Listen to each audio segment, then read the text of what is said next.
যে কোনো বাঙালি উৎসবে কালাভুনা হতে পারে ঘরোয়া আয়োজনের হিট রেসিপি। রান্না করার পর পাতিল ক্লিন করা একটা বড় মাথা ব্যথা। এটা শুধু আমি না, আমরা সবাই এই জিনিসটা ফেস করে থাকি। রান্নার পর পাতিলের পুরা মশলা হলুদের দাগ পরিষ্কার করার ভয়ে অনেকেই ভারী রান্না এড়িয়ে যান। তাদের জন্য ভিডিও শেষে থাকছে একটা দুর্দান্ত টেকনিক, শেষ পর্যন্ত দেখতে ভুলবেন না। আজকে গরুর মাংসের কালাভুনা রান্নার জন্য 1.5 কেজি গরুর মাংস নিয়েছি।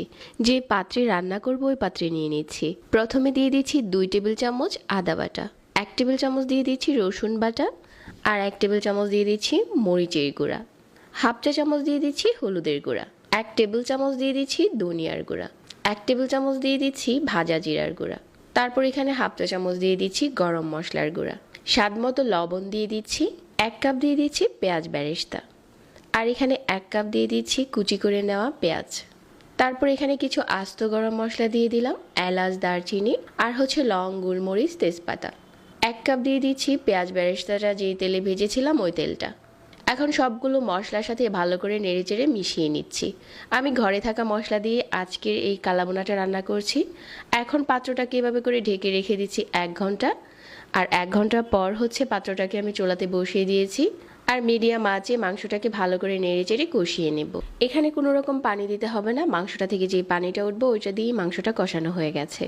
তো এভাবে করে আরও বেশ কিছুক্ষণ কষিয়ে নিচ্ছি। ঝোলটা পুরোপুরি টেনে যাবে আর মাংসটা অনেকটাই টেনে আসবে।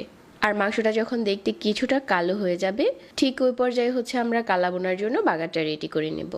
তো এভাবে করে বেশ কিছুক্ষণ মাংসটা কষিয়ে নিয়েছি আর এখন দেখতে অনেকটাই কালো হয়ে গেছে। এখন আমরা একটা বাগার দিব। সরিষার তেল নিয়ে নিচ্ছি চুলা একটা প্যানে 1/4 কাপের মতো। তারপর এখানে দিয়ে দিচ্ছি কিছু আদা আর রসুন কুচি। চাইলে এখানে পেঁয়াজ কুচিটা অ্যাড করতে পারেন, তবে আমি পেঁয়াজ বেরেস্তা দিব উপরে ছড়িয়ে, এই জন্য আর পেঁয়াজটা দিচ্ছি না।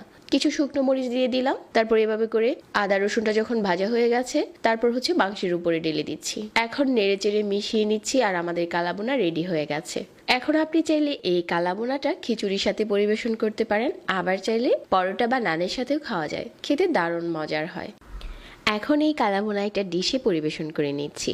এতক্ষণ ধরে যারা অপেক্ষা করছিলেন কিভাবে আপনারা এমন ভারী রান্নার পর হাঁড়ি পাতিল পরিষ্কার পরিচ্ছন্ন রাখবেন এবং হাঁড়ি পাতিলে লেগে থাকা কঠিন দাগ পরিষ্কার করবেন, এক্ষেত্রে দেখুন কত সহজে আমি জিং দিয়ে এত কঠিন দাগ সহজে তুলে নিচ্ছি। ধুতে গেলে এতে হওয়া অতিরিক্ত ফেনা যে কোনো কঠিন দাগ সহজে পরিষ্কার করে। এ ধরনের তেল মশলা ভারী রান্নার পর আমার রাস্তা জিং ডিশওয়াশিং বার। তাই আপনাদের জন্য আমার রিকমেন্ডেশন জিং ডিশওয়াশিং বার। আজ থেকে আর হেভি ওয়েট রান্না নিয়ে কোনো চিন্তা নেই। আজকের রেসিপি দেখার জন্য সবাইকে ধন্যবাদ জানাচ্ছি, আর সেই সাথে এখানেই বিদায় নিচ্ছি। আল্লাহ হাফেজ।